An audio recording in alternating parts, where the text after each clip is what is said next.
What is going on today, guys? It's Sam, better known as Samito. Welcome back to the channel today, where we are going to be given like 5 to 10 things that I would do and changes I would make to Marvel Rivals to make the game much better. Obviously, the game's been on a little bit of a decline, as most games are after their release, right? You never maintain your launch player base, but I still think there's a lot of low-hanging fruit that Rivals could go cut down to make the game much more fun, things that I think they kind of missed the mark on when balancing the game the first 2.5 seasons that would make the game better for everyone. So, let's just get right into the action here. All right. Obviously, the number one thing on my list that needs to be changed is Luna Snow's ultimate, man. They've got to change this ultimate. They tried to attack the build rate, but it doesn't solve the problem in that, listen, 12 seconds of everybody being basically unkillable is too long. And I don't want to hear anybody sit there and tell me, oh, well, Samito, there's ways you can kill the Luna through the ult. You just need to get better. Like, y'all are delusional. One, it's not consistent. Mag-ult, sure, but generally speaking, Mag-ult is being saved for Iron Man ult or things like that. And I'm sorry if your only answer to beat the ult is 5 to 10% of the cast, at best in super niche situations, it needs to be changed, right? Here are some of the things that I would change with Luna ult. If you want to leave it at a 12-second duration, it needs to heal significantly less, because compare it to the other support ults in the game. Compare it to Mantis ult. Mantis does not get CC immunity. Mantis, you can kill through without damage boost. Mantis lasts for 6 seconds. Luna's lasts for 12. You can't kill through it unless you have damage boost or a very niche matchup like an Iron Man ult, which you can easily dodge because she moves very, very fast in the ult. She can also swap to damage boost, like Mag-ult, sure. Namor ult when damage boosted, yes. But again, these are all niche matchups for something that lasts for 12 seconds. If you want to keep it at 12 seconds, then cut the healing down by 30% so you can actually play make versus it, or reduce the ultimate duration down to 6 to 8 seconds and then buff the build rate and revert the nerfs to the build rate that you gave her a while ago. I think Luna's mid-fight shouldn't get touched, mostly because that's what makes her unique. Like, I like the Snowflake ability. Like, it's super strong, but it enables a lot of different dynamics, and I don't think they should nerf that part of her kit. But, guys, Luna's just too good. If you compare her ult to the other support ults, it's night and day. It's not fair. It's too much. It's too stally. And the biggest problem that Rivals has had is that the game is just a massive sustain fest, though the format and bans do help alleviate that by targeting specific comps and doing things, which are, again, great design decisions that now even Overwatch has implemented as well, which is great for everybody. But I'm telling you guys, Luna ult has to be addressed. It's not healthy for the game. It's not healthy for Luna. Look at how they've tried to nerf her, and it just hasn't gone well. I fear if they keep trying to balance the character around her ult being the way it is right now, it makes it way too hard to balance the character, and you're going to take away a lot of her unique value, when really the brainless everyone lives, I can swap the damage boost ult needs to get addressed. So Luna ult must be brought in line with where the other support ults are in the game. Number 2, and this is actually going to surprise people quite a bit, I think Susan Storm's ult should get changed.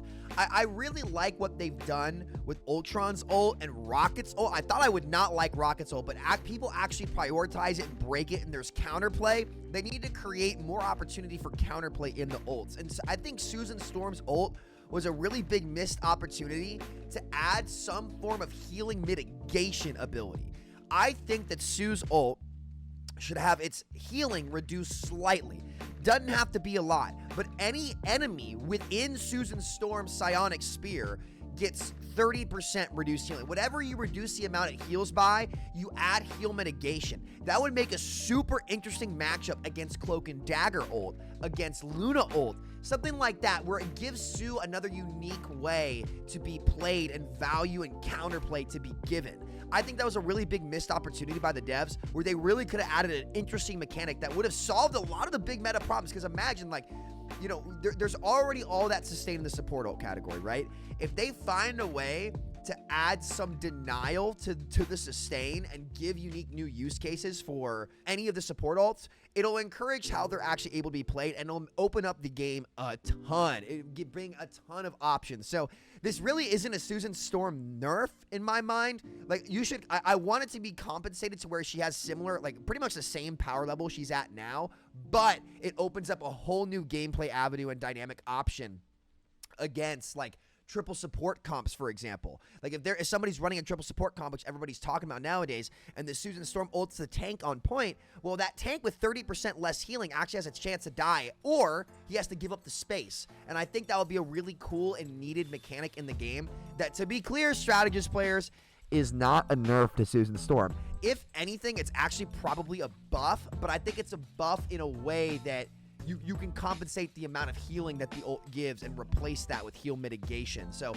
it still will heal a solid amount, but also the biggest utility it has is reducing healing on an objective, which would be super, super cool and super needed to give people answers to things like Luna Snow ult or some of the really strong, long-lasting support ults in the game. I think it'd be pretty cool. Number 3, we're going to swap it up to the tank category before we go back to the support category. I think Captain America needs a rework, man. I think Cap is one of the dumbest characters I've ever played against in a video game. I think the way he gets value is incredibly stupid, and I think that he needs a redesign. Like, maybe not like axe the whole kit and whatever, but the way that he stalls and jumps around and does like literally nothing and is uncontestable and unkillable by most of the cast, I think is just a bad design. I really do. I don't think there should be a character in the game that, oh, I'm on X character, they're on Y, I literally can't do anything. I think that's silly, especially when it's Cap just running around in circles.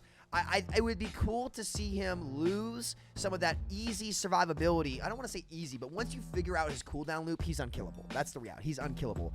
And have it be replaced with some form of offensive utility that actually is meaningful without being oppressive. I think that would be really cool. I think Captain America's design is kind of wasted when he just, you know, he doesn't, like, he's cool. Like, it would be cool to see him be an actual aggressor rather than it seems to be themed around his ability to sustain forever without actually doing anything, right? I think I would like to see that change, and I know strategist players will agree. When Cap was really good last season, frankly, the game was bad. Like, it's just, that's not a healthy design. I think it's not tapping into Cap's potential as a character, and I hope that they go back and they give him something similar to what they did to Iron Fist in terms of Iron Fist rework, but a little bit better for the character. And I'd really like to see that. I'm not a big fan of Cap. I think that character needs to get looked at from the ground up and say, okay, what do we want this guy to actually do? I think it'd be cool to have him be a non-hypermobile, aggressive dive tank / brawl tank. I'd be okay with them working him to be more in brawl as well, but running around a cart stalling forever with his ult and stalling forever on backlines, it's just a bad mechanic. I don't like seeing it. It needs to go. Number 4, I would change Rocket Raccoon's beacon, right? I think his res beacon is one of the more frustrating, stupid abilities in the game.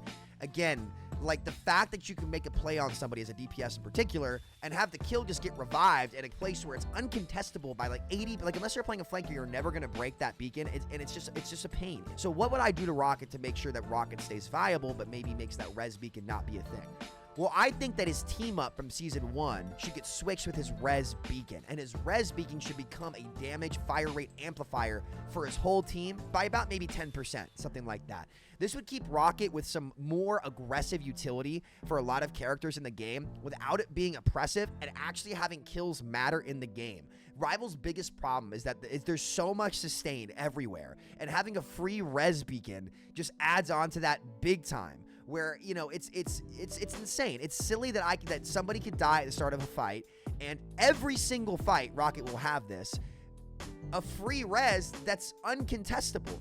That's too much, and it takes away from the core game. I think it would be a much more interesting mechanic that would give Rocket a lot of utility as well, to have him have some kind of damage amplification for his team, whether it be in the form of fire rate or raw damage. I think fire rate honestly was a lot more interesting. I think the fire rate thing was a lot more interesting. It was a cool mechanic, and you could rein that in, nerf it to like maybe 10% fire rate, whatever you need it to be to make it work and have it not be broken, and have it pop it down for the team for 3 to 4 seconds, 5 seconds on a shorter cooldown.